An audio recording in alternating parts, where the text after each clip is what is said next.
Welcome to Hot Lap News, your weekly F1 fix. Don't forget to like, subscribe, and hit the bell so you never miss a lap.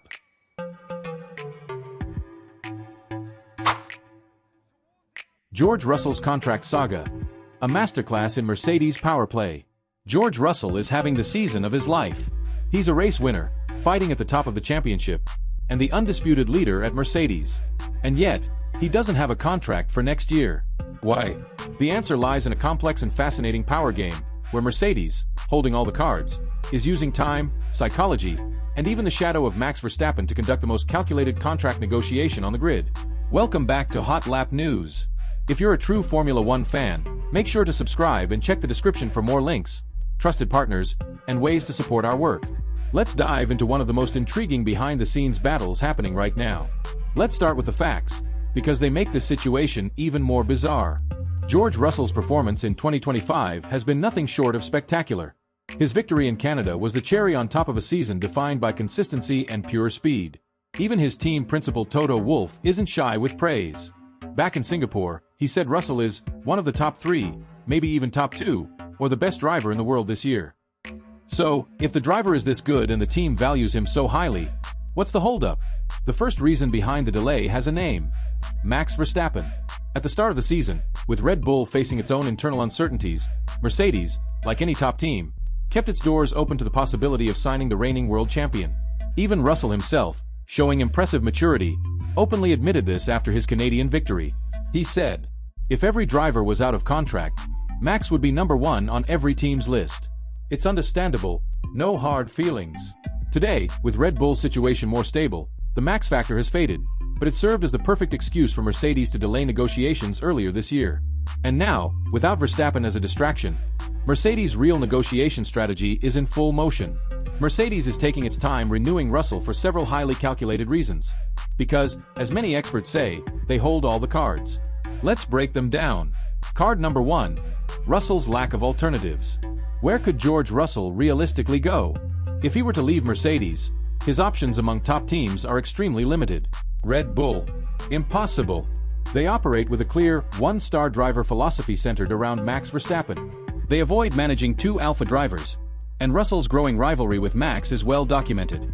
Aston Martin? Already full. Fernando Alonso and Lance Stroll are locked in for next year. Alpine. A massive downgrade in terms of performance and competitiveness. The harsh reality for Russell is that his best, and perhaps only, option to continue fighting for victories is staying exactly where he is. And Mercedes knows it. Card number 2.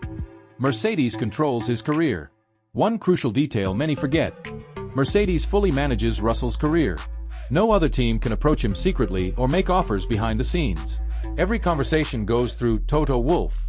This gives Mercedes total control over the negotiation timing. There's zero risk of being blindsided. Card number 3. The psychological play. Keep him hungry. In F1, a comfortable driver isn't always the fastest driver. Toto Wolff knows this very well. Keeping a top driver slightly uncertain about his long-term future keeps him hungry, performing at the absolute limit every weekend, fighting to prove his worth. We've seen in the past, even at Red Bull with Sergio Perez, how a secure long-term contract can sometimes lead to complacency and a dip in performance. Mercedes is using the contract situation as a motivational tool. Card number 4. The Mercedes culture of late deals. Beyond pure strategy, there's also a cultural factor. Mercedes has a long-standing habit of finalizing contracts late. Hamilton's last contract? Announced August 31st, right after the summer break. His 2021 deal? Only signed on February 8th, just weeks before the season started. Mercedes doesn't rush. They are methodical, careful, ensuring every clause is perfectly aligned before signing. For them, it's far better to secure the right deal than to simply calm media speculation with a rushed agreement. So, what's next? The expectation in the paddock is that Russell's new contract will be finalized sometime in the next 6 to 8 weeks, likely during or shortly after the summer break in August. The British Grand Prix at Silverstone, Russell's home race, would be the perfect symbolic moment for an announcement. But knowing Mercedes, they won't get caught up in sentimental timing. The real question isn't if Russell will renew, but on what terms. With all the bargaining power in Mercedes' hands, they will dictate salary, duration, and contract clauses. Russell is delivering on track, but Toto Wolff holds the upper hand at the negotiation table. The delay in George Russell's contract extension isn't a sign of doubt from Mercedes. Quite the opposite. It's a masterclass in calculated negotiation and driver management. They used Verstappen's shadow as an early excuse.